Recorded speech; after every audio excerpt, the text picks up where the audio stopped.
What's up, and welcome back to Opposites Attract Podcast. This is Sonja Ramirez, your girl, and I'm sitting next to Miguel Ramirez. What's up, everybody? How was your day? How was your week? How is your life? Going.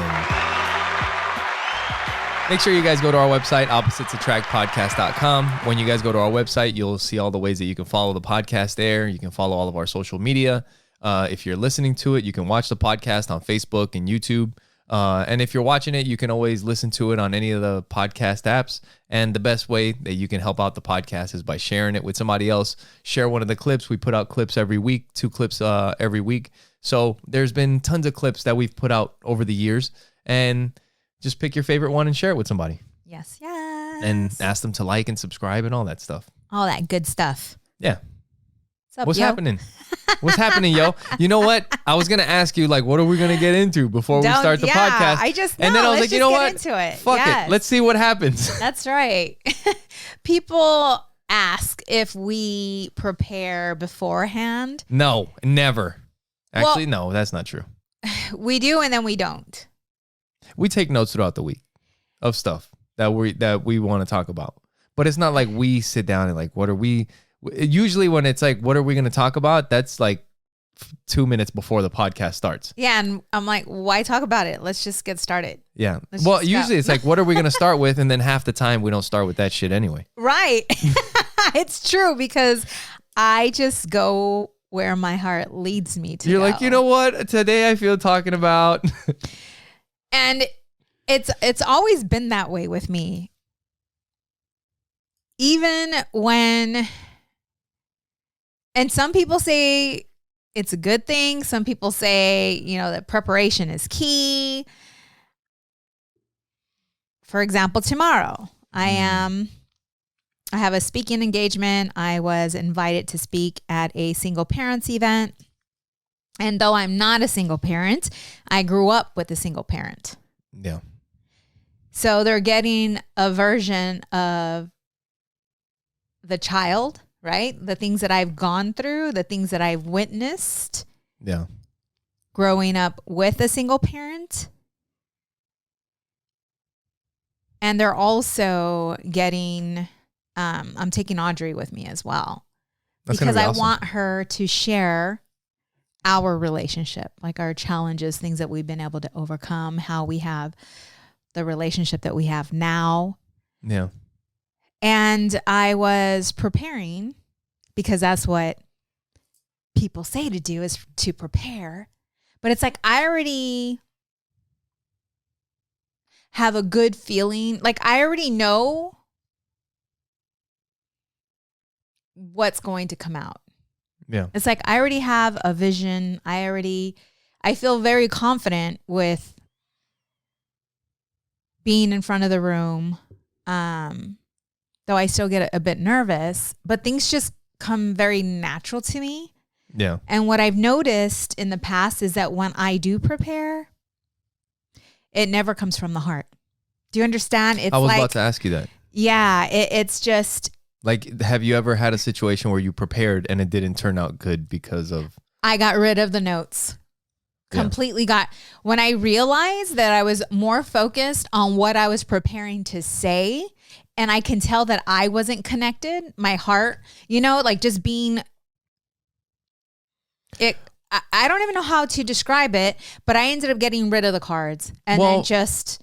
I think for something like what you're doing and speaking like that, and kind of like what you're going to do tomorrow, preparing is more just like so that you can have things in order, you know? Like, you're preparing more so that you, in your mind, you can kind of plan out how the talk is going to go or what you're going to say in what order or whatever. Yeah. But then you just kind of have your stuff as like to kind of keep you on track in case you forget something. Mm-hmm. But it's not like you're just reading word for word what your notes are. You know what I mean? It still throws me off even having the notes in my hand. But what I'm going to do is just have, like, there's certain things that I don't want to forget to speak of or to speak about. Yeah. So just having that. Like, that's conscious like, parenting versus unconscious parenting. That's kind of like what I would do. I would have bullet points of things topics that I want to talk about. Not exactly what I want to talk about, because I know what I want to talk about. I just put the topics, yeah. you know? And it's not going to go in that order, right? It's just, these are the topics that are very important that I want to share. And then just making the bullet points on that. But when I speak, it always it just comes out organically. Yeah. And even when I coach, like every one of my clients is different. Yeah. There's no outline, but I know there's things that I do need to bring to light, but everyone has gone through different pains, different traumas, right? So it's not like a cookie cutter approach that I take. It's very organic, very divine, and that's how my speaking engagements go as well. Yeah. And if I don't do it that way, then it's off. Yes. Yeah. That's good. And so a lot of times when you and I will try like to prepare, like, hey, what are we going to talk about? Yeah. And just to make Miguel feel good, I'll give him something. But how many times does it come out that way? Never. How many times does it start off? We always start that some other way. Yeah. Right. Yeah. Are you going to talk about the stories that you've made up in your head at times as a little girl? Like things that you see and then in your head you make up a story, but that may not actually be the true what story. It was, right? Yes. You're going to talk about that? That's part of the healing process. Because that's something that you've carried with you for a long time, right? You've had certain stories as a little girl that you saw that when you put the dots together, you're like, oh, well, this is happening because of this and this and that.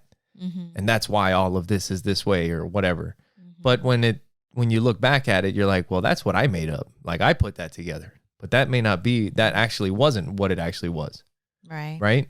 And how we're conditioned through how we were raised. Yeah. Yeah. So I only have 45 minutes. That's a good amount of time.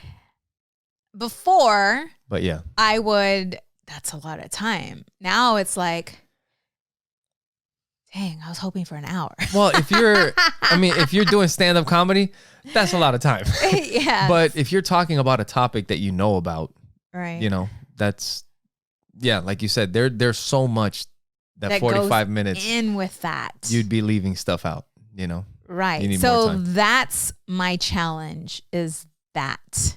Yeah. Because I'm going to go through like parenting and how Christianity, they call it, generational curses, patterns, codes. Other people refer to it as that. But the way we are conditioned to think, believe when it comes to parenting is normally how we parent.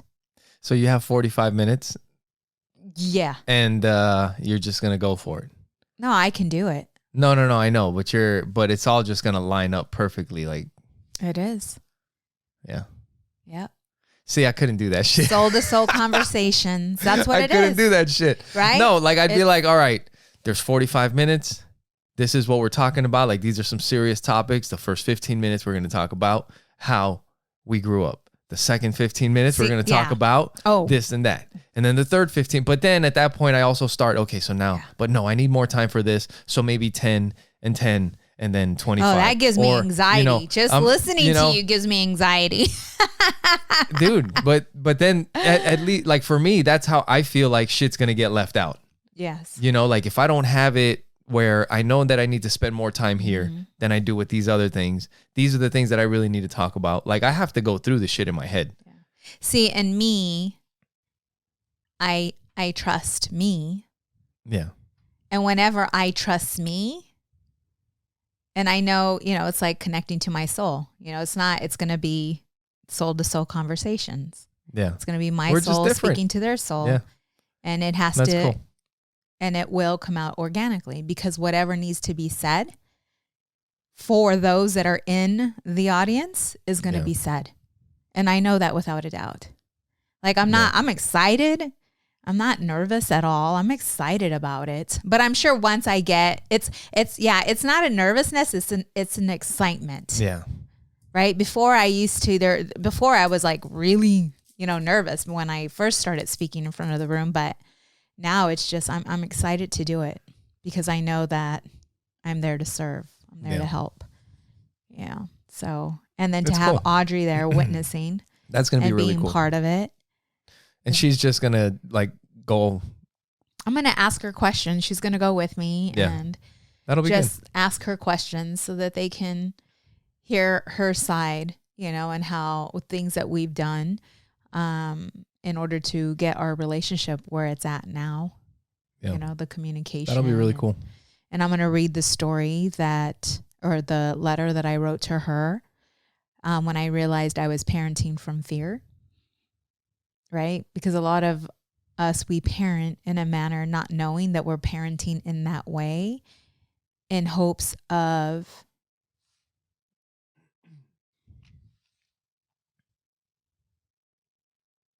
not repeating. Right. Of them not repeating what we feel we lack. Right. And it's from a lack or from a fear. What is an example of that?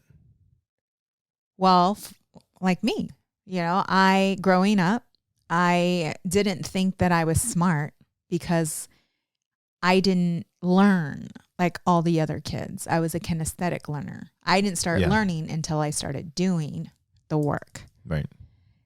And so, my report cards, getting straight A's, especially when I was younger, was very difficult.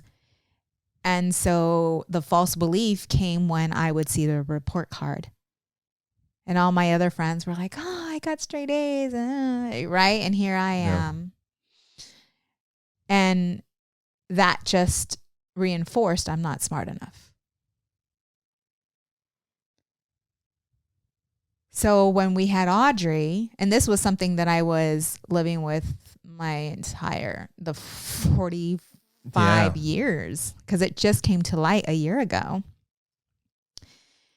And when we had Audrey, I was so focused on her being smart, on her being intelligent.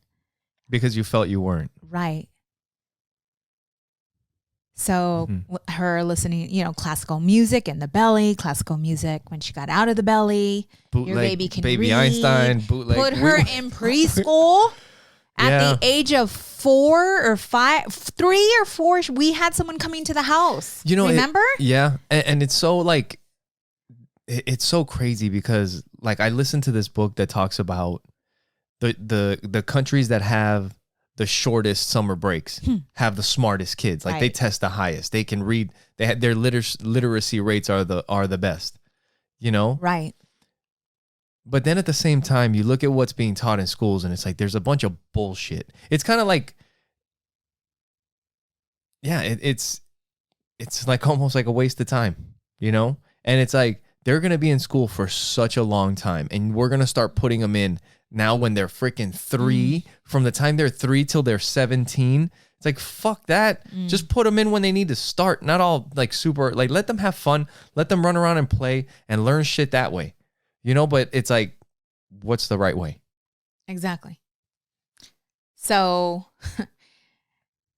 I didn't realize this till years later, because 2 decades later. And I think you hear what parents, you do one thing with one kid, and then you do the other, the opposite with the other kid. Because that's what happened with Audrey and Joey, right? Oh, with Audrey, she started in preschool early. Yes. And then with Joey, I think we had that talk. We're dude, it was even should we put him in, because Joey kind of falls right in between where he could start school super early or he could start a little bit later, right? Because of his birth date. And we were just let him start later, But at the same time, what's the right thing? Right. And so, and then the more I worked with her, I realized that,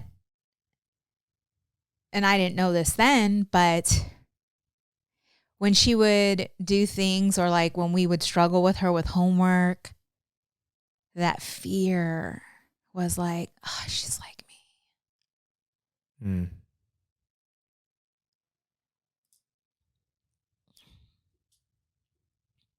And it was Yeah, I'm thinking about it right now.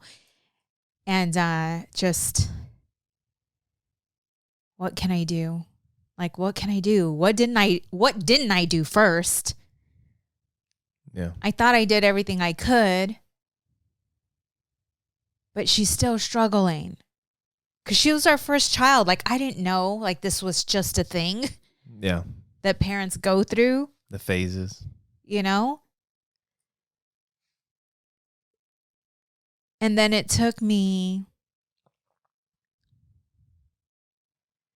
learning, like, my spirituality, just going in, asking questions, like looking within for answers. And the self-healing and processing. It took all of that for me to realize that I am smart. I may not be that one that can listen to a lecture and remember everything and be able to reiterate it. Mm-hmm. But when it comes to creativity, when it comes to connecting with people, marketing, building those relationships, yeah, that comes so natural to me. And there's things that I'm really good at that other people struggle with. Yeah. That come So, that, yeah, like you said, yeah. they're just, you So just do it. It's recognizing my gifts and realizing how amazing I am and that we're all different. So once I started to look within and everything started to come to light, I started to feel so proud, not in an ego way, right? Not like it's more of a like heartfelt loving on my younger self, the child within. Yeah. And apologizing to her for the story that I made up and the story that I made her believe. And once that healing started to happen, I started to love me and I started to be proud of me. And that's when I wrote a letter to Adriana, apologizing to her. And I wrote Joey a letter as well. Because I recognized that I was raising them in fear. Fear of being like me, not being, at that point when I didn't think I was smart and constantly being on top of them. Regarding their school. And that's when everything changed. That's when it's like we just told them, do your best. Give it 100%. Like, do your best. That's all we ask. Yeah. You just look at what's really important, Yeah. And that's just one example. I have friends that got pregnant at a young age. They got into drugs. They started having sex at a young age.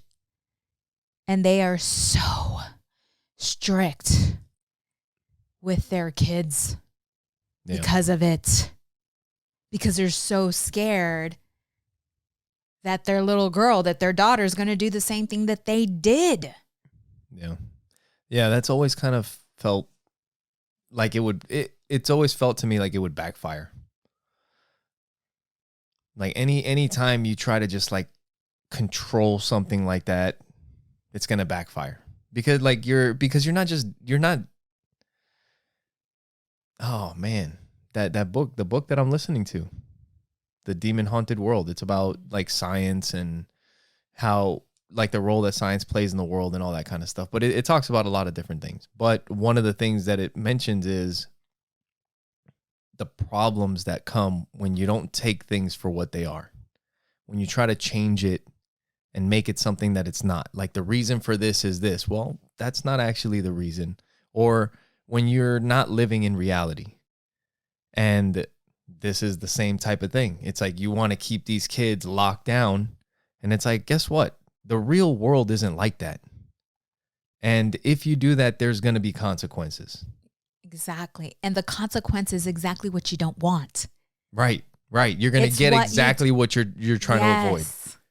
Yes. It took us a bit to recognize how to speak to them, how to treat them, how to listen, how to be present. I was listening to, I think it was Oprah Winfrey and somebody else. And she was talking about her story and how when something is going on with your child, and they're acting out in a certain way, and something's different, or even adults that are angry or, like there's a lot going on within them because something's off. Instead of responding like, what is wrong with you? Like, what's wrong with you? Yeah. It's like, what happened to you? Like, what happened to you?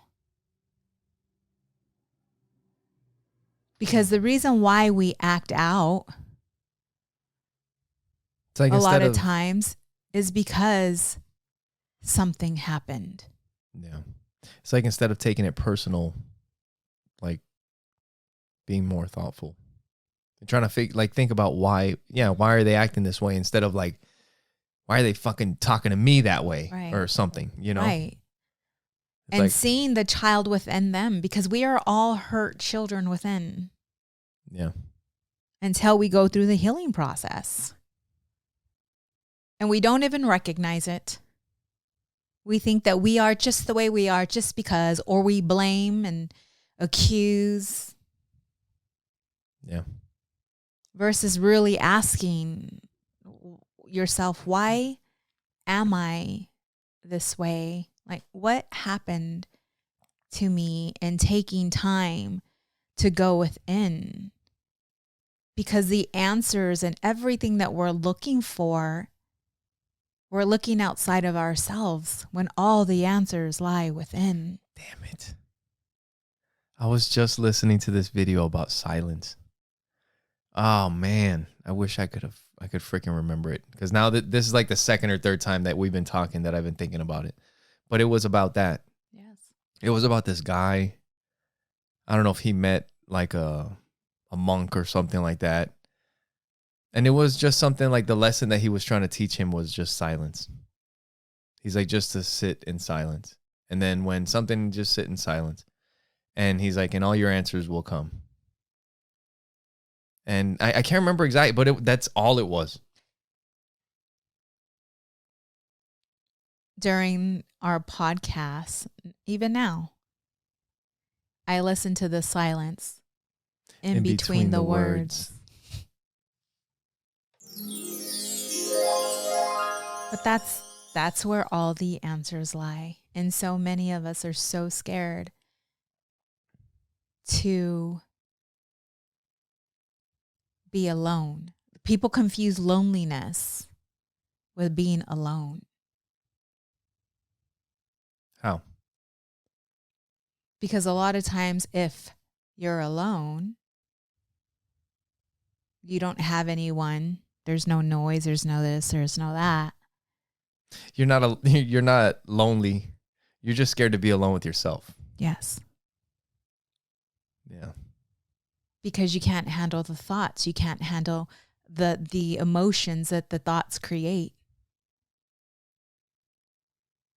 But that's where all the answers lie. Is within the thoughts. Like, why is it that I keep thinking this over and over and over again? Well, become curious about it. Dude, journal about it. And that's all the fucking suffering shit. All the fucking Buddhism, like the suffering, wanting to avoid suffering, wanting to avoid sitting with your thoughts, all of that shit that you're trying to avoid, everything that you want is on the other side of all of that shit. It's on the other side of the pain of working out. It's on the other side of the fucking not wanting to sit in silence and just be with yourself. It's on the other side of the discipline of putting money away instead of just spending everything that you have and charging stuff on a credit card. Like all of it. It's acceptance, accepting the pain, right? Like not running from it. Don't run from the pain, run to the pain. Yeah. My clients, it's like, today, I need you to be still. I need you to sit in silence. I teach them about meditating, how to meditate, how to be intentional when when they're going through something, because you can go into meditation with a certain intention. Like you're looking for an answer, go into the meditation. Yep. Check out one of our last clips that was really good of Sonja talking about how you can create while you're meditating. It's not just about clearing your mind.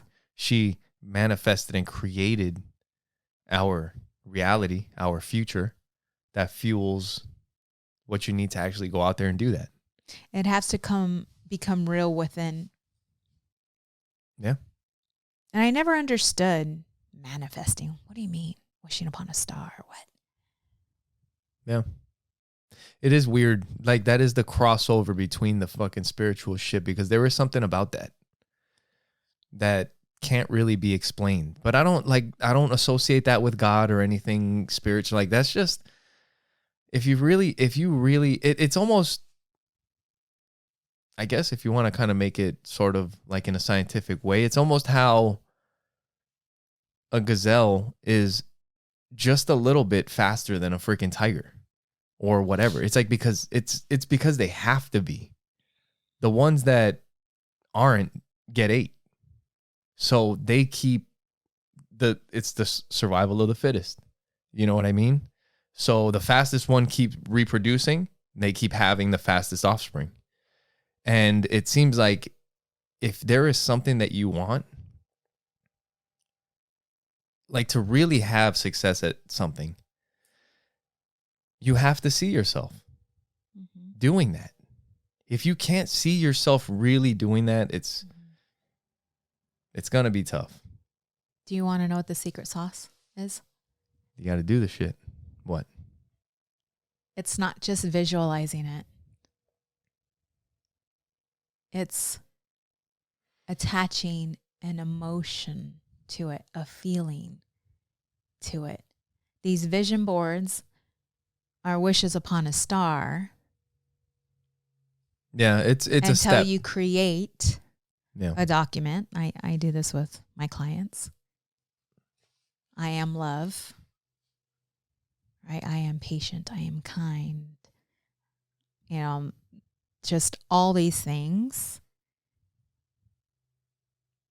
But it's not just saying it. It's attaching an emotion, a feeling to that. Yeah. What does kindness feel like? What does it feel like when you serve, when you help someone? What does that feel like? And it's attaching the affirmations to an emotion. And once you create that emotion, there's something within the brain. I don't remember all the scientific terminology, but it starts to rewire your brain, neurons, whatever, right? Yeah. They start to rewire. When those that are depressed or sad or stressed, whatever it may be, it starts with it's getting to know the other emotions, the opposite of what they're feeling, but getting to know that. But a thought is what creates that. Visualizing. Mm-hmm.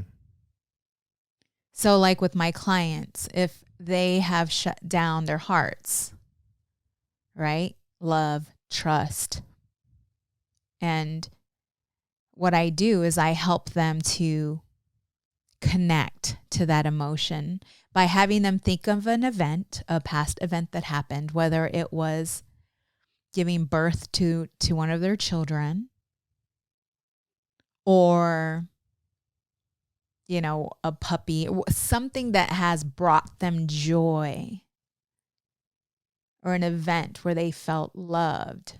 It's getting them to that event and recreating that emotion and getting them to recognize that emotion. So when they get into meditation, they get so good at it where they can tap into that and their heart starts to expand. And after a while, they become that. Yeah. That's cool. And you can see it because through meditation, they're tearing up. I see the shift in them. I'm like, that's it. That's what love feels like. And getting them to, I don't even know how to put it into words, but just getting them familiar with that feeling. Yeah. It's cool. A lot of different ways you can meditate. I don't even know how we got on that, but I was talking about the silence. Oh. Because the thing that I was listening to was kind of like that. It's like a samurai Buddhism type thing that they were talking about. But he was like, yeah, all the answers are in the silence. But yeah. But most people don't understand what that means. What does that mean? You know, like when you heard that, what did it mean to you? I understand what they're saying. But I also understand that we are good at fooling ourselves. Like we are very good at fooling ourselves. So you also have to be careful because not all answers come from within. Like some answers need to be researched and looked up. That's not what he is talking about, is that if you are in a shitty relationship. Yeah, like what am I supposed to do with my life? Right. You sit in silence with those answers. Why is my life so fucked up? You can't research that shit. You sit in silence. And you'll start figuring shit out. And you realize that, like when you take a step back, like for me, I realized after giving myself time that everything that has happened up until now, I've created. And it was all created through a thought and through a want or a desire. Yeah. Or I should say, and from fear as well. Yeah. Like things that I don't do or things that I, stop myself from continuing. Because you're scared of something. Right. Yeah. But we are exactly where we are because of the actions. We created them, right. Created things this way. Yeah. But it's hard sometimes to take responsibility when you're not in a good place. And that's what you need to get yourself out of that place.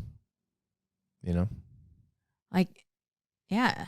You don't become overweight by working out and eating right. Yeah. So recognizing that, well, I created this. I am the sculptor of my body. I am the creator of my body. Yeah. And if I don't like something, right? If I don't like the fact that, I'm overweight or I'm unhealthy and I'm having all these complications,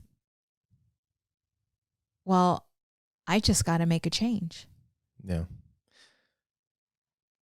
Now that sounds easy.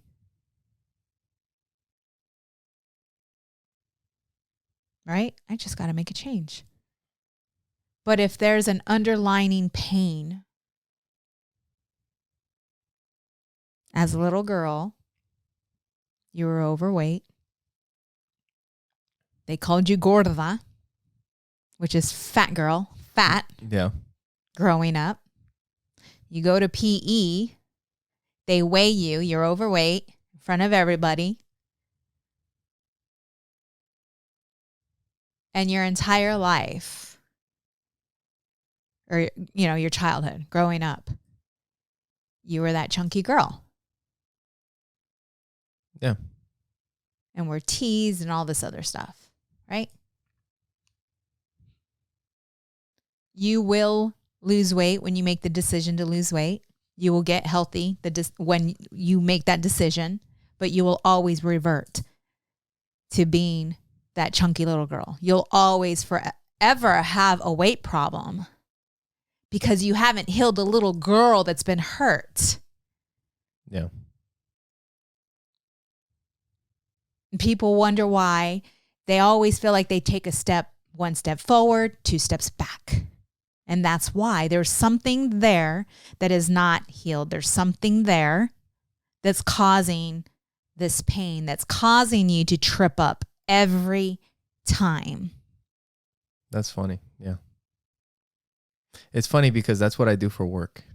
And I wonder if you could use like what I do for work to figure out, because it seems like in my job, when something goes wrong, we want to figure out why did it go wrong? But we want to find out the root cause. That's what it's called. It's called root cause. There you go. Corrective action. That's what we're looking for. Yeah. And one of the things that we do is there's something called the 5 why. And you just keep asking why. Why? There you go. Why? Yes. Why? Until you get to the answer of you can't ask why anymore. Well, whatever that last why was, that's the root cause. You know what I mean? Right. And it's kind of like what you're saying. It's like sometimes we're stopping short, maybe a couple whys, and then when you finally look at it, it's like, oh, it's not that, I keep losing weight and then my friends come around and I fall into the, or we have pizza and then I go off the written, and then it's like, well, why? And it's like, well, because of that little girl. And then you end up getting to the root cause of, what's going on. And then when you fix that, then you're good. Yes. Then you don't have that problem anymore. Nope. Yeah. It's crazy. It's good shit. Yep. And with that, make sure you guys go to our website. We're not done with the show yet. We're just getting started. But make sure you guys go to our website. Something like that. Not just getting started. But make sure you go to our website. Share our clips, our episodes with people that you know. When you guys go to our website, you can find ways that you can support the show. You can click the support the show tab, and that'll take you to our Amazon link. Anything that you purchase through that link doesn't cost you anything extra, but it helps out the show, and it helps us buy stuff for the studio, and helps out the podcast. So we definitely appreciate it. And yes, and if you would like to support us in a different manner, you can go to buymeacoffee.com/oppositepod, and you can buy us a drink, a coffee, or an alcohol beverage, or just donate to the show. You can also subscribe on a monthly basis as well. Yep. And also when you go to our website, you can send us a message there. You can also give us a call at 480-331-9846. If you guys have any questions, if you have something that you want us to talk about, whether it has to do with marriage, with parenting, with whatever, because you guys know we talk about all kinds of stuff. You guys can call us and leave us a question. You can be anonymous if you want, and we'll answer it on the show. If you guys just want to leave us a comment, let us know how we're doing. If you thought something was funny or you got something out of one of the shows and you want to let us know, you can call us at 480-331-9846. Yes, yes. So I did a lot of load of laundry. Yeah. You about to talk shit? This is how I know I've grown. You're about to talk shit? You look like you're about to talk shit. No. Oh. You're not psychic. I'm like, you're about to talk shit. And I had, my favorite outfits in there. Oh, I know what you're talking about. And I don't know what the heck I was thinking. Like, I should have known better, right? I should have known better. But I have this shawl that I got from India, and it's a bright maroon, but there were darks in there. I freaking mixed it. I mixed everything. Why did I do that? It's probably because I was doing laundry late. That shit came out. Because I had like a lot of my, my tan yoga pants and my cover up, and this was white. It probably looks white now, but it's not. Yeah. Anyways. Jacked it all up. So I go to hang up the clothes. I open the washer. My khaki pants are pink. This shirt is pink. I'm not talking about a light pink, you guys. I am talking about like mauve. Like, is that the dark? Yeah. Yes. And I am just that just fucking reminded me of a commercial. Or no, something that my cousin sent me. It was like a test to see if this dude was gay or not. And he shows him this color. And I think on it says rose. But it's like, I don't know, fucking red. Like it's in between like red and pink or something. But it's like if you give a fucking, you just asked me, is it, what the hell did you say? Mauve? Mauve? Like what? Like I'm supposed to fucking be like, yeah, it's fucking mauve. I gotta look it up. I don't even know if that's the right color. You're not getting many colors out of me. You're getting either fucking red. I can do burgundy. Maroon and burgundy is the same shit to me. I don't know. You got to pick one. Yeah. But you're not gonna get fucking mauve. Anyways, I was so sad. I was like, I looked and I'm like, oh, really? Okay. Like it is what it is. Right? Yeah. It is what it is. I was not upset about it. I just was like, all right, looking up YouTube. What can I do? Yeah. Before, I would have been not happy. Like, I just would have not been happy. But I looked at it and I'm like, all right, Sonja, that was dumb. It's just clothes. Yeah. And then it's like, okay, let's try to fix it. And you did. You did a good job. For the most part. Yes, I did. That's good. So when God will test you like that, by the way. Yeah. Right? When you're going through becoming more present, more conscious, more in whatever, right? Spiritual enlightenment. We'll test you with some things and say, okay, let's see how good you are.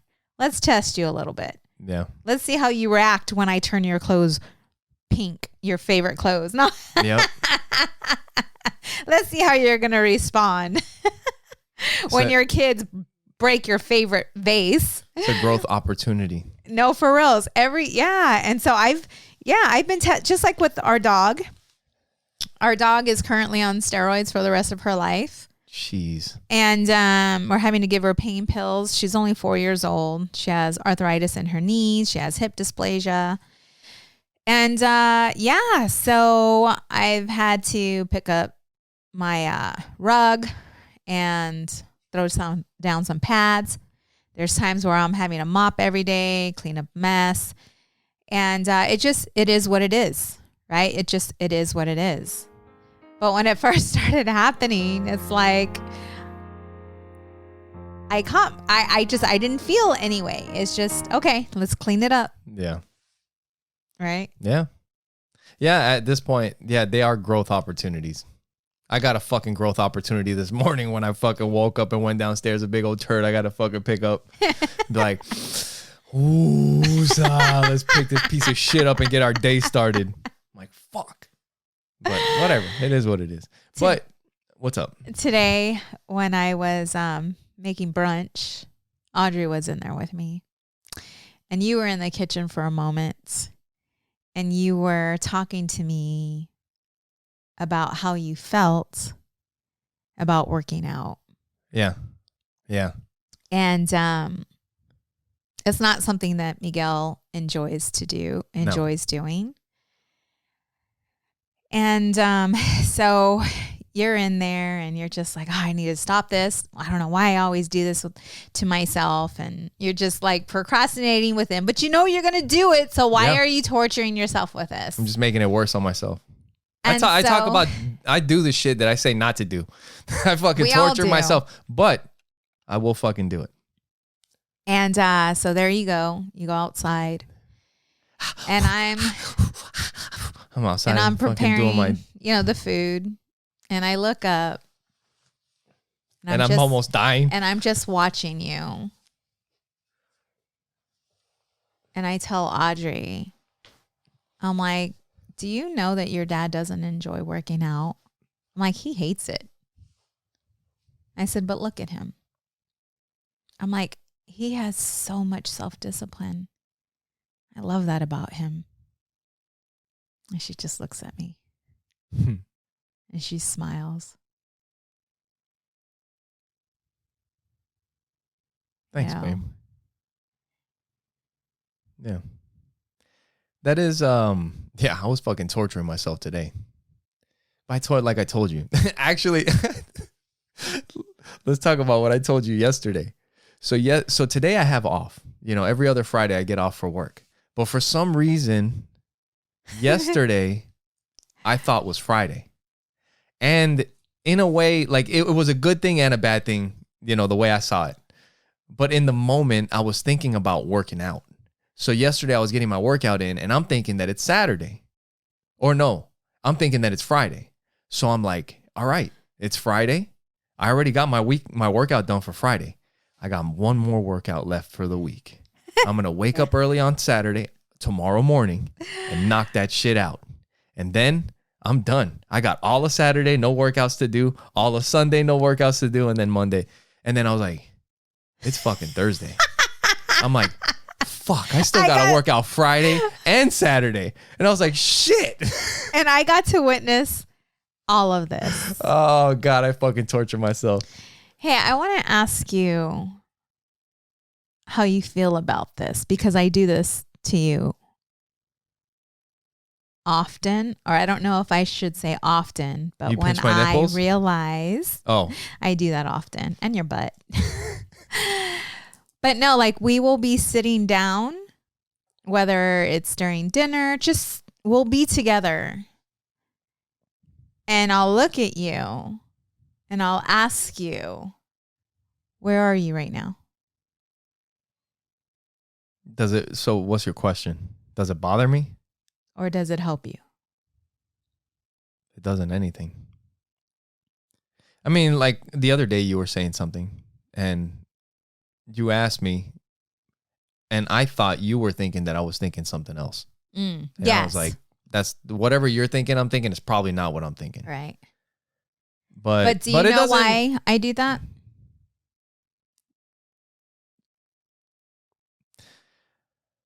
Because you feel like I have a lot of stuff going on in my head? No, because we will be together. Yeah. And you're not present. Like we'll be having dinner or, like we'll be together. And I notice that you're off thinking about, I can tell. I know when you're not with me. Oh, so you want me to be present? Yes. And it's a reminder, but that could be kind of annoying if I'm like, so where were you right now? Because you weren't with me right now. No, so maybe I should. No, it's not. That's why I was asking you the way it's not annoying. Remind you, because that's what I do. No. I remind you. That's what that is. That's why I do that. Not to annoy you or not to. It's because I notice that you're not being present. Well, I think there's also like different levels of conversation, right? Like there's times where there's a conversation where both people are kind of talking and one of them's on their phone, right? And it's not that they're being disrespectful. Maybe they're looking up something that you guys are talking about, but there is a level of distraction or whatever. Mm-hmm. There's also when you're talking and cooking at the same time. There's also when you're talking and working at the same time. It's not the same. There's different types of conversations, And I think like sometimes maybe you ask me like, where are you? And maybe you think that we're having a certain type of conversation. And I don't think we're at that level of conversation. Maybe that's what's happening. Maybe you're trying to get into a deeper level of conversation. Probably. And I'm not trying to go there. Probably. That's probably what's happening. Oh, shit. So this was funny. I'm going to talk about this because you did bring it up.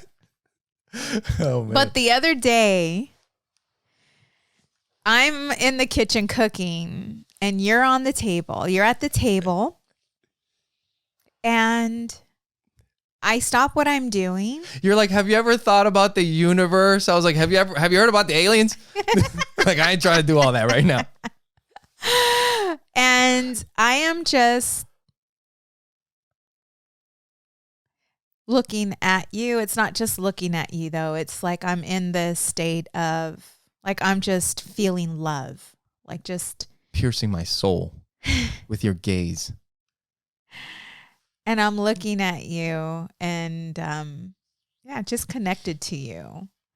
And you were doing something else, but I was just admiring you. Like just in this place of gratitude and just love. And then what did I do? And, and then I fucked it up.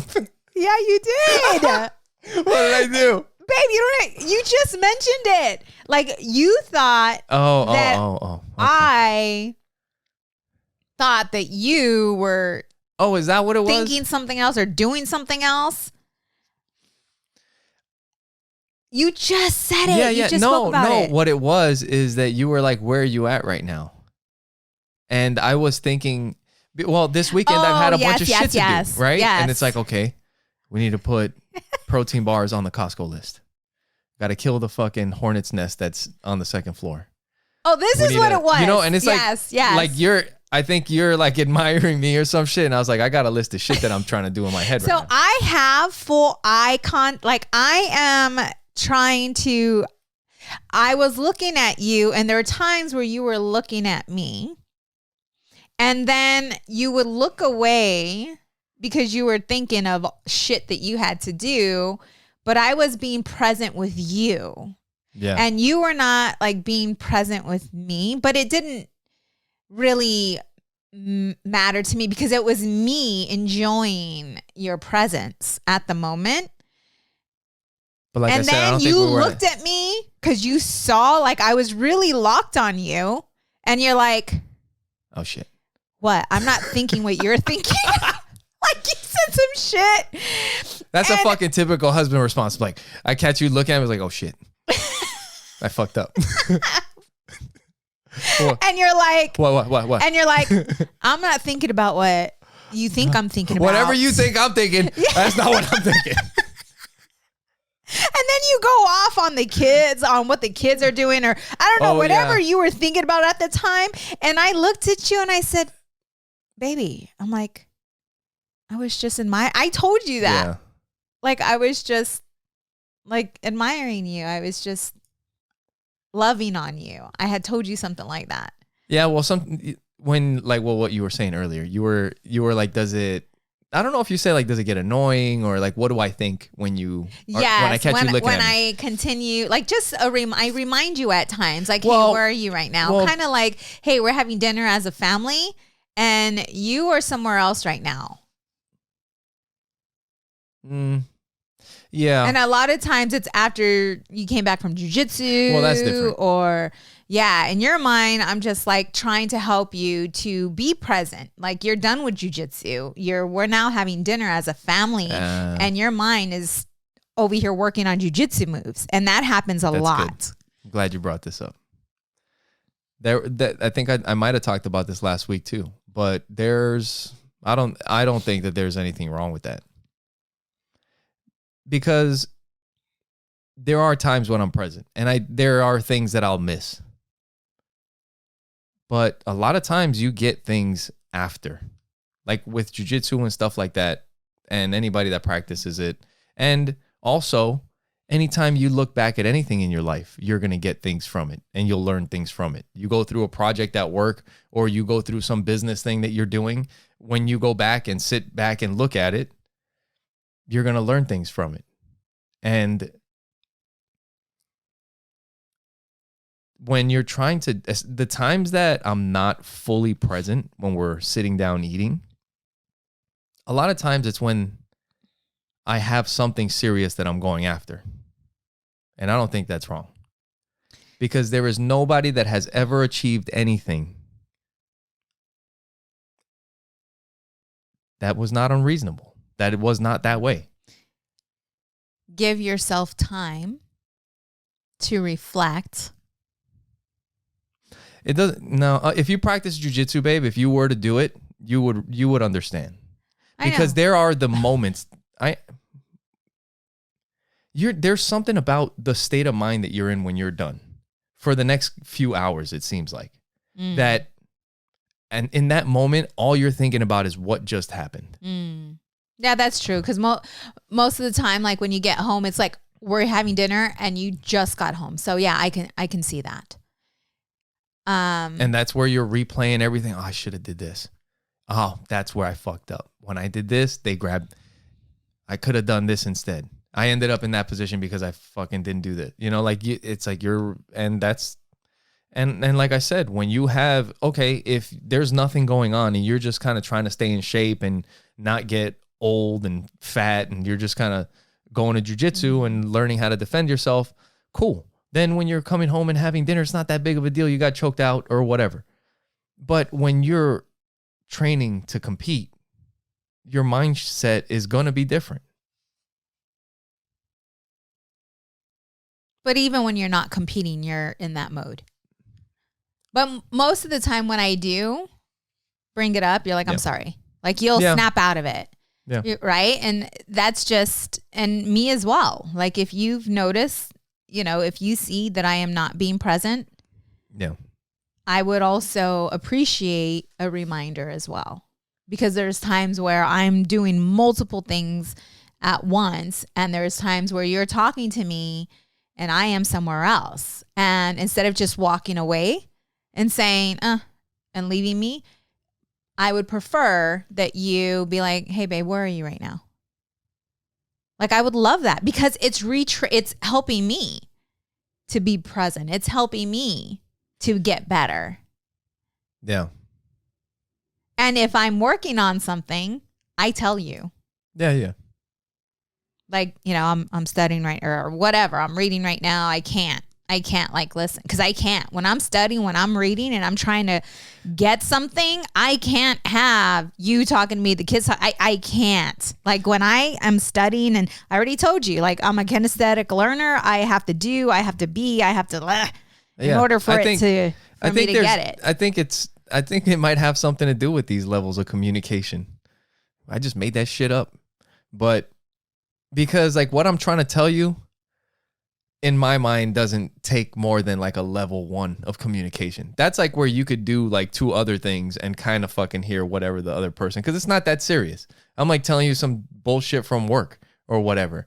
And if I see that you're going to have to turn it up to fucking level 2 to hear me, it's not that serious. I'll just go walk away and do something else. Because I don't need you to like stop what you're doing and fucking give me all your attention so I can tell you about some dumb shit. But what am I practicing right now? What do you mean? Being in the now, being present. So when you come to me, but what I'm thinking specifically is like if you're cooking and doing something else, or maybe you're looking something up while you're cooking, and I'm telling you something, and it's like, well, what I'm trying to tell you is not that important. I'm fucking out of here, because you're busy doing stuff. So I'll tell, and a lot of times it comes back up another time. When you're not that busy or whatever. Yeah. I just don't want you to turn up your communication levels on me when I'm not ready for them. I see you sometimes. Like, what? Nope. What do you see? You be trying to turn up the fucking, you want to go to level 10 deep communication. I was like, oh man, I wasn't thinking about doing that right now. No, I'm just kidding. No, I love having deep communication with you. That's not what he just said, right, listeners?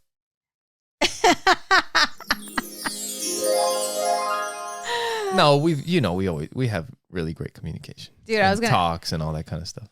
Yes. So the next episode, my first question to you is going to be, how is it living with a coach? How is it being married to a coach? Dude. Don't answer it now. That's for the next podcast. Okay. To be continued. Are we done? We are done. It's 107, 102. Where did you get that from? At the camera. I don't see that. There's a time. And look at our hourglass. And with that, make sure you guys go to our website, oppositesattractpodcast.com. Share it with the people that you know. Thank you guys for listening. Follow all of our social media. Leave us comments, reviews, thumbs up, all that stuff. All that good stuff. Thank you guys for your love. And thank you for watching Opposites Attract Podcast. Where we get better together. Bye.